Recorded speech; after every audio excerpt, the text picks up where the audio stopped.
Hello student, TGT chemistry most important question की series हमने start की थी। उसमें जो नेक्स्ट इम्पॉर्टेंट क्वेश्चन है हम उन्हीं को आगे फर्दर डिस्कस करेंगे। फर्स्ट क्वेश्चन है रिड्यूसिंग एजेंट। रिड्यूसिंग एजेंट आपके पास डोनेट कर सकते हैं इलेक्ट्रॉन्स को, ठीक है। एरोसोल क्या है? Solid in gas. The correct sequence of electronegative potential is.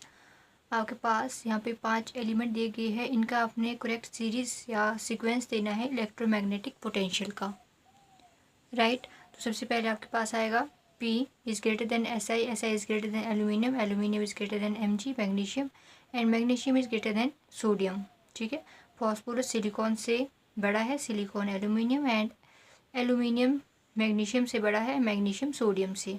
इस तरीके से आपके पास ये सीरीज रहेगी। फिर है the pH of NaOH having concentration of 10 to 4 m। सो इसमें pH क्या रहेगा? 10 रहेगा NaOH का।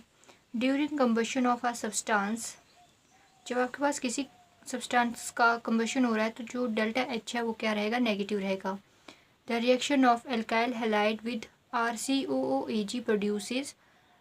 तो एल्काइल हैलाइड के साथ जब हम रिएक्ट करते हैं COOAg तो वो क्या प्रोड्यूस करता है? एस्टर को प्रोड्यूस करता है। Okay, carbon is used in archaeological finding. So आपके पास ऑप्शंस दी होंगी कि कौन सा एलिमेंट है जो यूज़ किया जाता है फॉर आर्कियोलॉजिकल फाइंडिंग के लिए। तो उसका जो आंसर रहेगा वो रहेगा carbon. The acidic nature of a compound can be demonstrated by. तो एसिडिक नेचर किसी भी कंपाउंड का हम कैसे डेमोन्स्ट्रेटेड कर सकते हैं?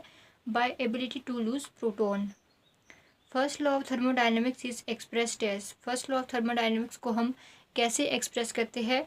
Delta E is equal to Q plus W।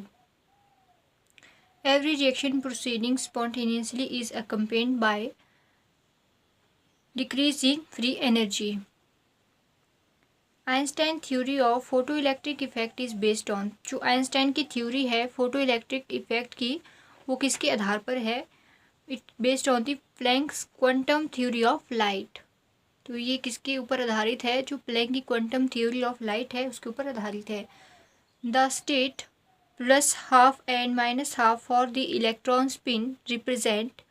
सो ये क्या आपके पास रिप्रेजेंट कर दे है?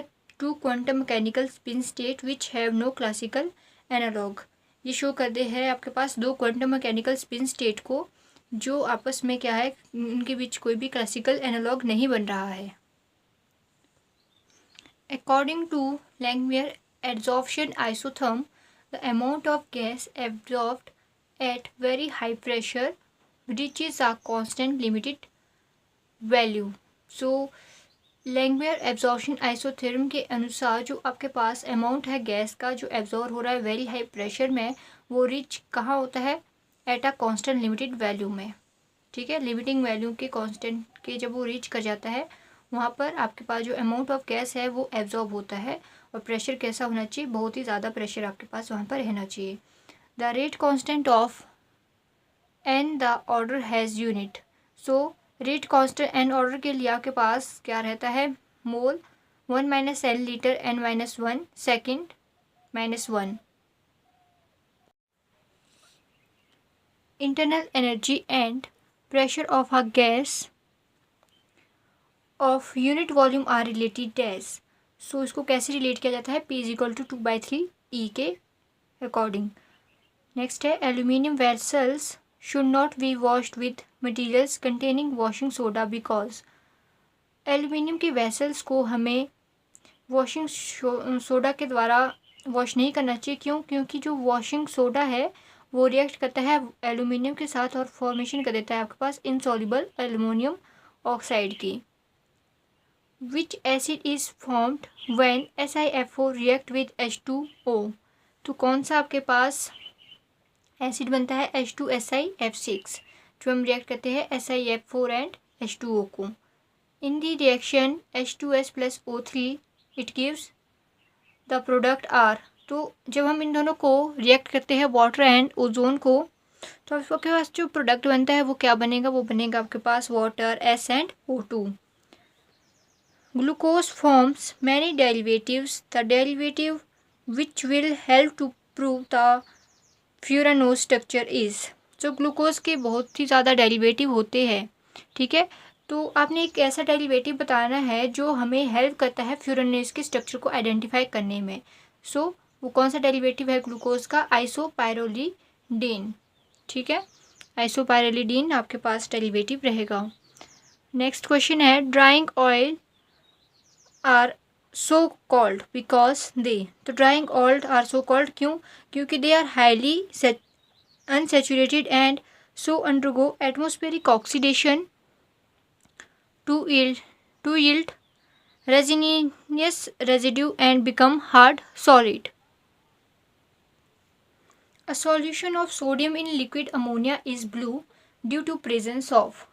तो जो आपके पास सोडियम का सॉल्यूशन है, ठीक है, लिक्विड अमोनिया के अंदर, वो ब्लू कलर आपको शो करता है। ऐसा क्यों हो रहा है? क्योंकि आपके पास उसमें प्रेजेंस होती है सॉल्वेटेड इलेक्ट्रॉन्स की। That's why the reason. A firework gives out crimson coloured light, it contain a salt of. तो ये स्ट्रोंशियम का सॉल्ट कंटेन करते हैं, एसआर का। The actual reducing agent of haematite in the blast furnace is. तो कौन सा आपके पास रिड्यूसिंग एजेंट होता है? CO, carbon monoxide. मोहर सॉल्ट इज, मोहर सॉल्ट का आपके पास क्या फॉर्मूला रहता है? NH4SO4 FeSO4.6H2O। मोहर सॉल्ट का ये आपके पास फॉर्मूला रहता है, ठीक है।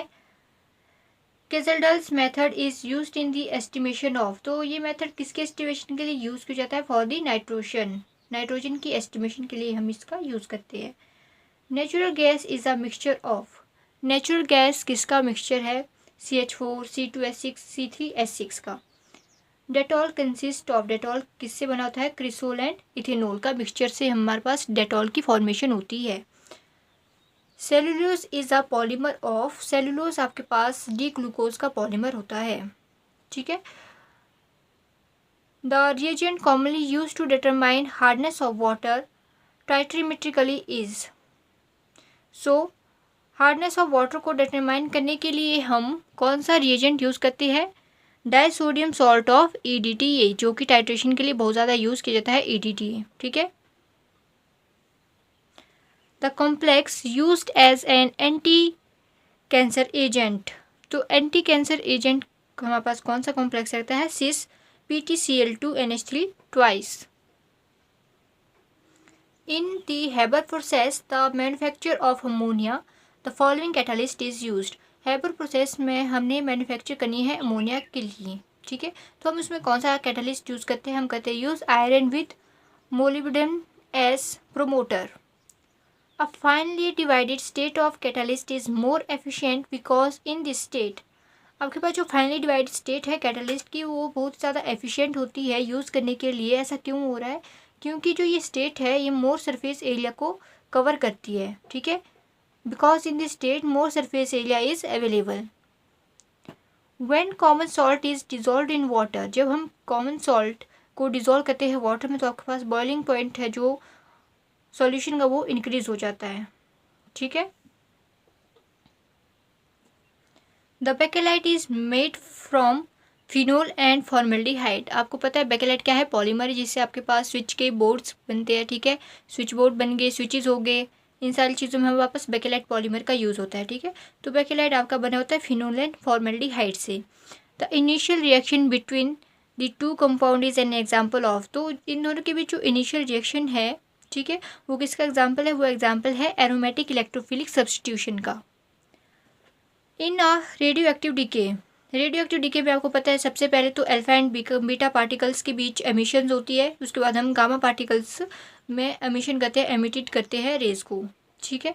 रेडियो एक्टिव डीके का मतलब ये होता है डिसइंटीग्रेशन हो रही है। जो आपके पास रेडियो एक्टिव एलिमेंट्स है वो आपके पास कम होते जा रहे हैं। क्यों? क्योंकि हम अल्फा एंड बीटा पार्टिकल्स को आपस में बम्बार्ड कर रहे हैं, उसकी वजह से हमारे पास न्यू जो एलिमेंट है उसकी फॉर्मेशन हो रही है, ठीक है। इसीलिए रेडियो एक्टिव डीके में पहले क्या होता है? अल्फा एंड फिर beta and then gamma emitted rays होती है present. A liquid boils at the temperature at which the pressure of saturated vapor is equal to atmospheric pressure. Experimental verification of matter waves was done by। experimental verification of matter of waves हमारे पास किसने दी थी? Deviation and Germer ने, okay. सो ये कुछ important questions थे जो आपके TGT exam के लिए बहुत ही ज़्यादा हेल्पफुल रहेंगे, राइट। Thanks for watching.